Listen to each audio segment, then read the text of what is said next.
Ms. Hayes, the board has approved your $12 million acquisition. They need you on the call now. The voice came through my phone so clearly it cut through the noise of the room, through the laughter, the clinking glasses, through my father's voice still echoing in my head. You'll never be anything. I didn't respond right away. I just stood there, staring at him, watching the exact moment his expression shifted, confusion first, then something tighter, something like doubt. But let me take you back 2 minutes earlier, to the exact second he decided to say it. We were at my parents' house in Westchester, Sunday dinner, same polished table, same assigned seats, same hierarchy no one ever questioned. My older sister, Lauren, at the center, of course. My dad beside her, already pouring her a second glass of wine like she'd earned it just for existing, and me, at the far end, like always, close enough to hear everything, far enough to not matter. It started small, it always did. A question about work. So Emily, my dad said, leaning back like he already knew the answer, still doing that consulting thing? He never used the real name of what I did, never asked, never cared. I nodded once, calm. Yeah. Lauren smirked into her glass. Is that even full-time? She added, light, effortless, practiced.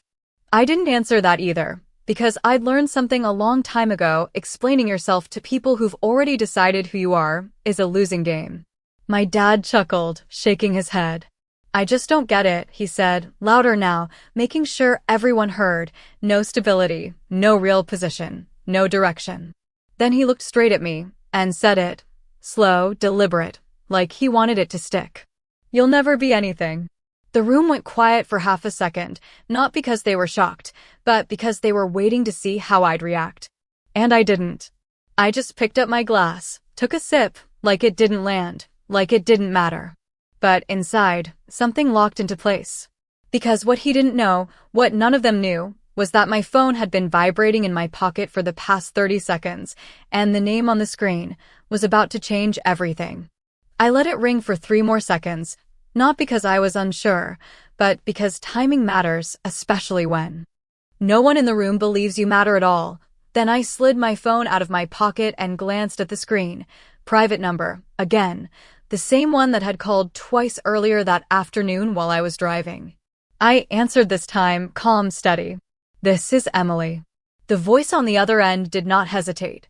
Ms. Hayes, this is Daniel Mercer from Blackridge Capital. The board has finalized the vote. Unanimous. We need you on the line in the next 5 minutes.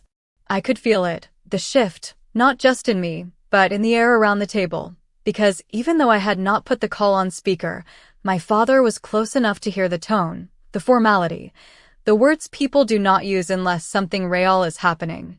I stood up slowly, chair legs scraping lightly against the hardwood floor, every eye on me now, not out of respect, but curiosity, confusion. I will call back in 2 minutes, I said, and ended the call before they could say anything else. My dad let out a small laugh, forced, dismissive. Blackridge, he repeated, like it was a joke he had not decided how to react to yet. You mean that firm out of Manhattan? The one that handles 9-figure deals? I did not answer right away. I just picked up my coat from the back of the chair, smooth, unhurried, the same way I used to move when I was younger, when I learned that rushing only made them watch you harder. Lauren leaned forward slightly, eyes narrowed. Wait, why would they be calling you? There it was, not curiosity, but doubt dressed up as a question. I slipped my phone into my pocket again. Because I asked them to, I said, simple, clean, no extra explanation. My dad shook his head, smiling like he had already decided the ending. Emily, come on, you cannot just drop names like that and expect us to. He stopped mid-sentence, because my phone rang again, louder this time in the silence, vibrating against the table where I had set it down, and this time, everyone saw the screen light up. Blackridge Capital, incoming call.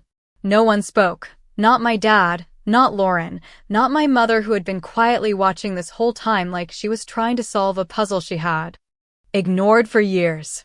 I picked up the phone, pressed accept, and this time, I put it on speaker.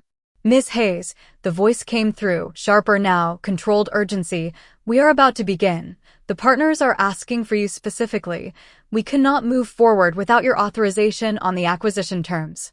Silence. Thick. Heavy. The kind that does not belong in a Sunday dinner. My dad's hand slowly lowered from his glass, his knuckles tightening just slightly.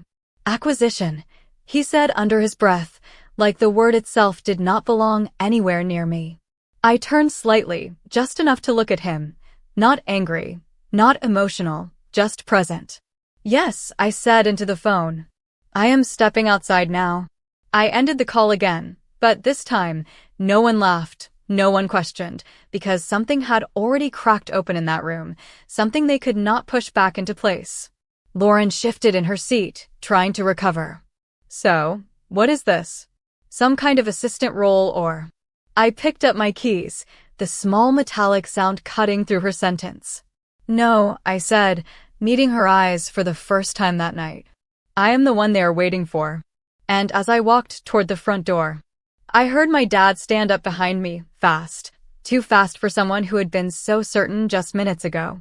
Emily, he called out, but his voice had changed, the confidence gone, replaced by something unfamiliar, something closer to hesitation, and just before I opened the door, I paused, not to explain, not to prove anything, but because for the first time in my life, he did not sound like the man who had already decided who I was.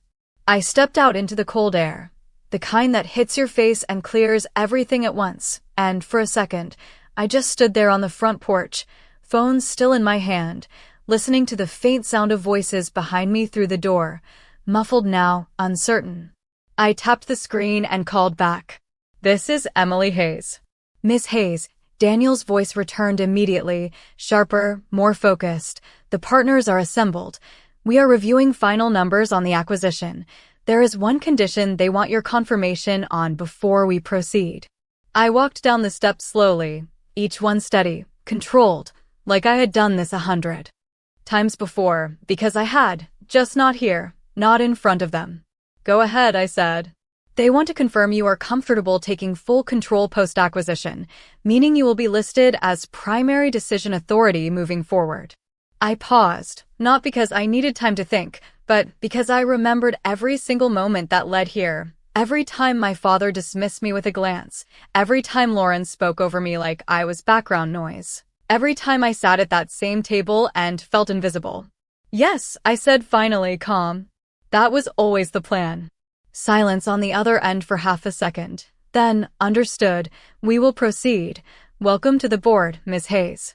I ended the call, but I did not move right away, because something about that sentence still felt unreal when placed next to the version of me they had decided was permanent. I slipped my phone into my coat pocket and exhaled slowly. Then I heard the door open behind me. Emily, wait. My dad's voice, closer now, not loud, not commanding, just unsure. I turned slightly, enough to see him standing there at the top of the steps, his posture different, shoulders not as square, like something invisible had shifted the weight he carried. What is going on? He asked, the words slower this time, careful, like he was choosing each one instead of throwing them.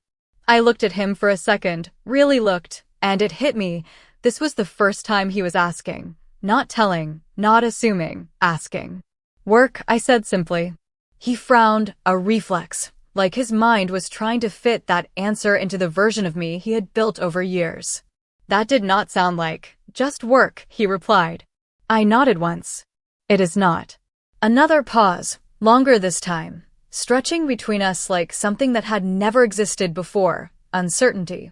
Lauren's voice came from inside, sharper, trying to regain control of something she did not understand. Dad, what is happening? He did not answer her, not right away, his eyes still on me, searching, recalibrating. You said, acquisition, he continued. What exactly are you involved in? I walked down one more step, closing just a little bit of distance between us, not enough to soften anything, just enough so he could hear me clearly. I built a consulting firm. I said, 3 years ago, small at first, just me and 2 clients, then 5, then 12. Last year we crossed 8 figures in managed assets, and Blackridge noticed.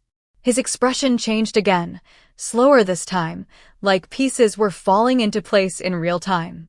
8 figures, he repeated, almost to himself. I nodded. They approached me 6 months ago. Partnership discussions, expansion, tonight was the final vote. He looked past me for a second, like the house behind me suddenly felt smaller than it did 10 minutes ago, like everything inside it was built on assumptions that no longer held. And you are in charge of this? He asked, quieter now. I let a small breath out, not a laugh, not relief, just acknowledgement. I always was. The words landed differently than anything I had said before, not defensive, not emotional, just true. Behind him, I could see Lauren standing now, just inside the doorway, arms crossed, watching, calculating, trying to decide if this was real or some version of a story she could dismiss later. My dad rubbed his jaw slowly, a habit he had when something did not make sense to him. Why did you not say anything? He asked. And that question, that one, almost made me smile, not because it was funny, but because it revealed everything. I tried, I said quietly. You just were not listening. He did not respond, not immediately, because there was nothing left to correct, nothing left to reframe, just the weight of everything he had said, sitting there between us, heavier now that it had nowhere to hide.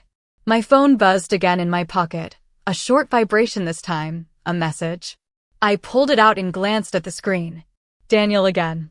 We are live, all partners present, waiting on you. I looked back at my dad, and for the first time, he did not interrupt, did not question, did not dismiss. He just stood there, watching, like he was seeing something for the first time that had been there all along. I have to take this, I said, and this time, he stepped back, not because I asked him to, but because he knew he could not stop me. I stepped away from the porch, just far enough that their voices faded into the background, and the only thing I could hear was the quiet hum of the streetlights and my own breathing, steady, controlled.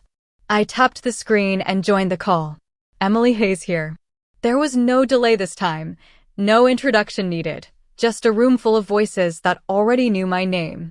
Good evening, Ms. Hayes, one of the partners said, measured, professional. We are ready to proceed once you confirm final authority on the acquisition structure.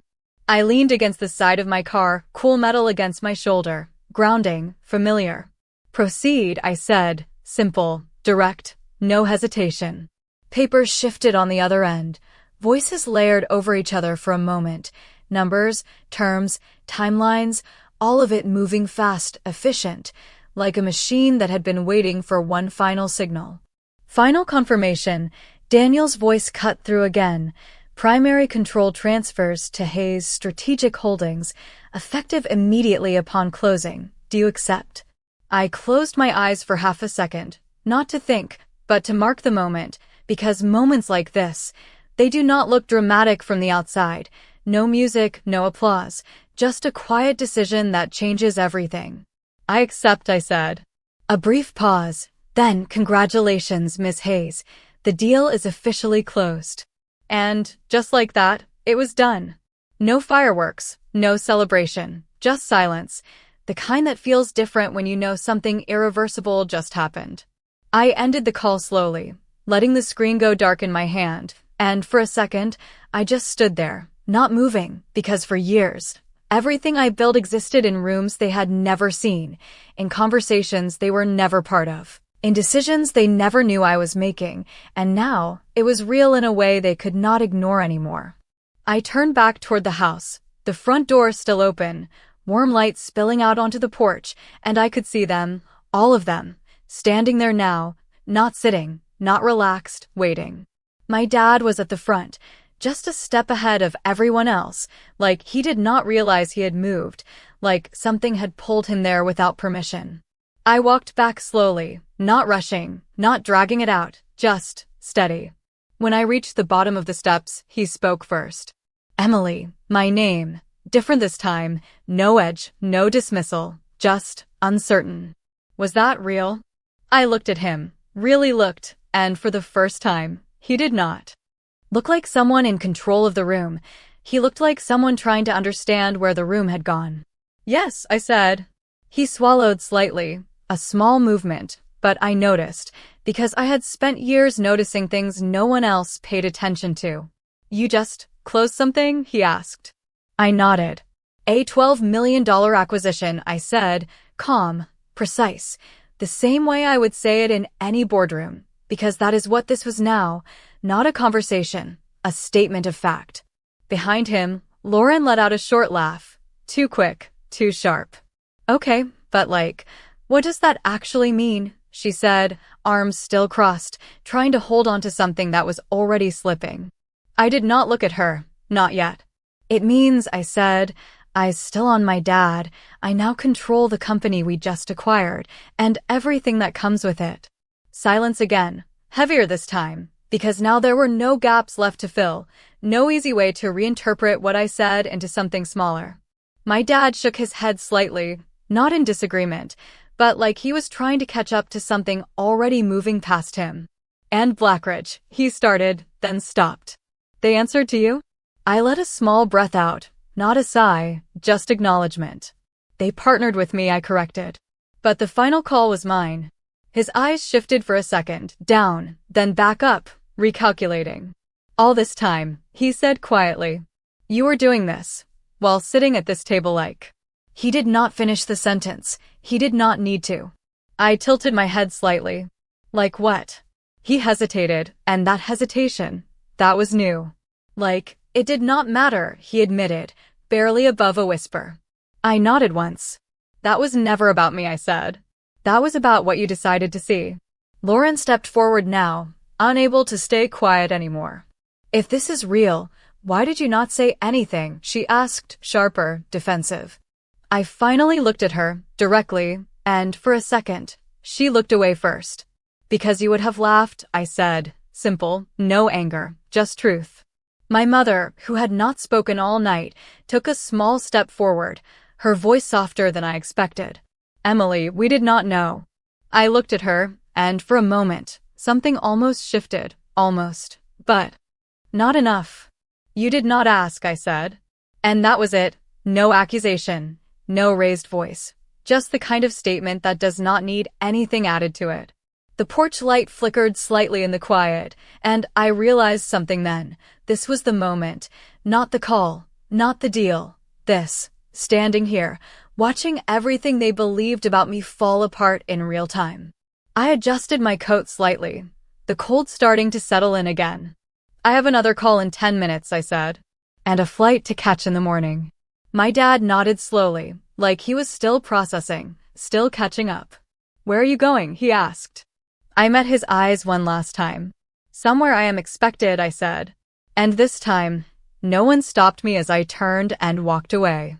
I did not look back when I reached my car, not because I was trying to prove something, but because I already knew what I would see if I did. Hesitation, confusion. That quiet shift when certainty breaks and people are forced to rebuild their understanding of you in real time.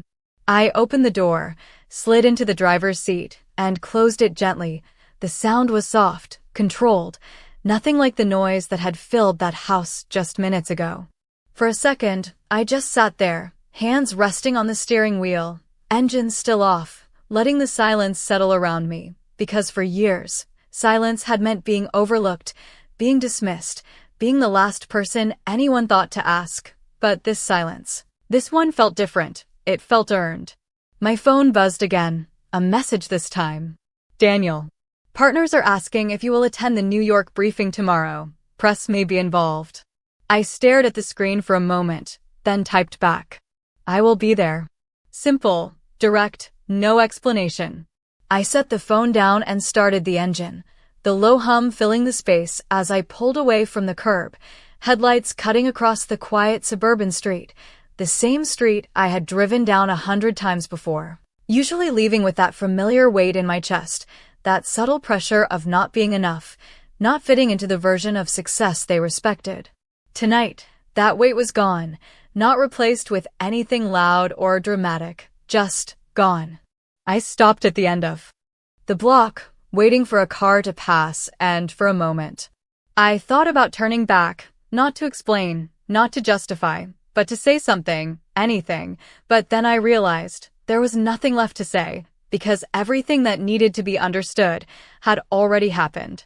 I drove on, merging onto the main road, the glow of the city faint in the distance, and as I did, my phone rang again, this time from a different number. I answered through the car speaker. Emily Hayes. Ms. Hayes, this is Rebecca Lynn from Meridian Financial. We have been trying to reach you regarding a potential advisory role. After tonight's announcement, there is increased interest in your firm. I let out a small breath, not surprised, just aware. This was how it worked. One move, and everything shifted. Send the details, I said. I will review tomorrow. Of course, she replied quickly. And congratulations. I ended the call and kept driving, the road stretching out ahead of me, clean, open, not predetermined by anyone else's expectations. About 10 minutes later, my phone lit up again, but this time, it was a name I had not seen in a long time. Dad. I did not answer right away. I let it ring once, twice, then I tapped accept. Hello. There was a pause on the other end, longer than usual, like he was adjusting to something unfamiliar. Emily, he said finally, quieter, slower. Are you still driving? Yes, I replied. I am. Another pause. I could hear him exhale slightly, not frustrated, not impatient, just unsure. I did not realize, he said, the words careful, deliberate, like each one had to pass through something before it reached me. I kept my eyes on the road, hands steady on the wheel. No, I said. You did not. He let out a small breath, almost like a laugh, but without any humor in it. I guess I owe you an apology, he continued. For what I said, for a lot of things. The sentence trailed off, unfinished, because there was too much to list, too many moments stacked on top of each other. I did not respond immediately, not to punish him, not to make it harder, just because I needed to be sure of what I felt before I said anything at all. You said what you believed, I replied. Finally, calm, even. That is not something you fix with one sentence. Silence, then a quiet I know. I could hear it in his voice, not defensiveness, not justification, just acceptance. I would like to understand, he said after a moment. What you have been doing, how you built all this. I did not see it. I nodded slightly, even though he could not see me. No, I said again. You did not. Another pause, then, softer this time. Will you tell me? I glanced at the road ahead, the city lights getting closer now, brighter, more defined. Maybe, I said. But not tonight. He did not argue, did not push, just a quiet, okay? And that, more than anything, told me things had already changed. I ended the call a few seconds later, not abruptly, not dramatically, just done, and as I drove the rest of the way into the city, I realized something that had nothing to do with the deal, nothing to do with the money, nothing to do with Blackridge or boards or acquisitions. It was this. I did not need them to understand me anymore. I did not need them to approve, or validate, or even acknowledge what I had built, because for the first time, the only person whose voice mattered in that equation was already certain. The city felt different that night, not louder, not brighter, just aligned, like everything I had been building in silence was finally moving in the same direction as the world around me. I pulled into the parking garage beneath my building, the familiar concrete structure echoing softly as my tires rolled over the painted lines. Level 3, spot 27, always the same, consistency had been the one thing I could control when everything else felt uncertain. I turned off the engine and sat there for a moment, hands still on the wheel, replaying nothing, because there was nothing left to replay. The past had already done its job. My phone lit up again, not a call this time, a calendar notification. 8 a.m., Blackridge briefing, Midtown Manhattan. I glanced at the time. 9:42 p.m., less than 11 hours. I stepped out of the car, the cool air inside the garage brushing against my face, and walked toward the elevator. Steady, automatic, the same routine I had followed for years. But tonight, it carried a different weight, or maybe no weight at all. Inside my apartment, everything was exactly as I left it that morning. Clean lines, minimal furniture, A desk by the window with two monitors still glowing faintly. A stack of documents neatly aligned. No clutter, no distractions, just space. Intentional space. I set my keys down, placed my phone beside them, and walked straight to the desk. The screen lit up as I touched the mouse. Spreadsheets, projections, contracts, all of it open, all of it real. Not something I imagined, not something I hoped would work, something I built. Piece by piece, when no one was watching, when no one believed there was anything to watch. My inbox refreshed, new messages stacking in faster now, subject lines shifting in tone. Congratulations. Opportunity. Partnership inquiry, names I recognized, firms that had ignored my emails 2 years ago, now asking for my time. I did not open them, not yet, because attention is currency, and I had learned not to spend it all at once.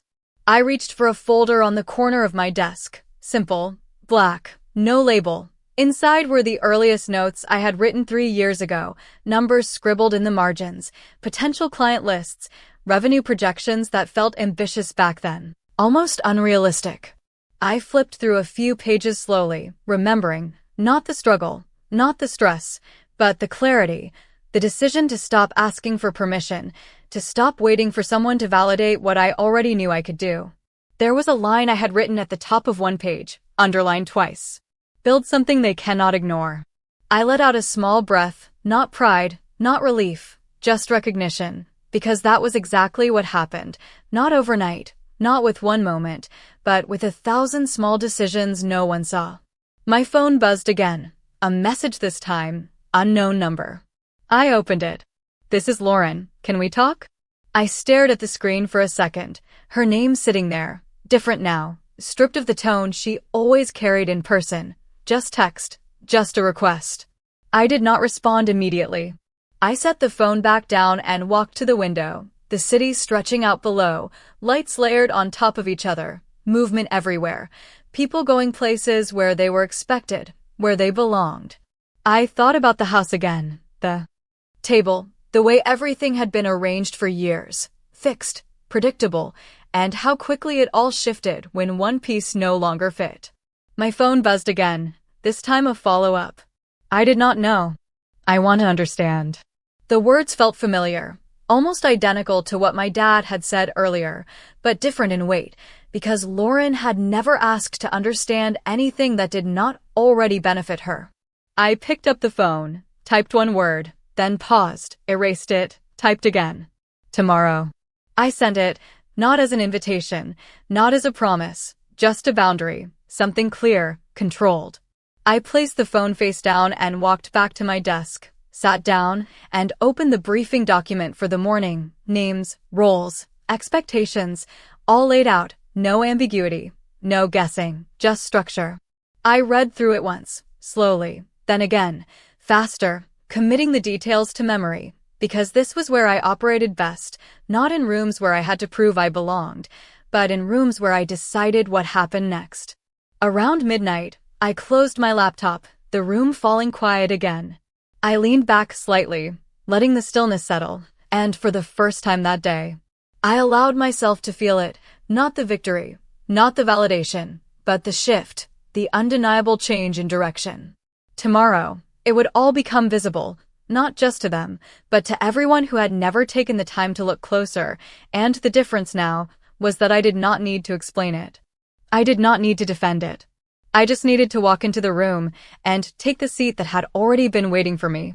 I woke up before my alarm, not because I was anxious, but because my mind was already moving, already organizing the day before it even started.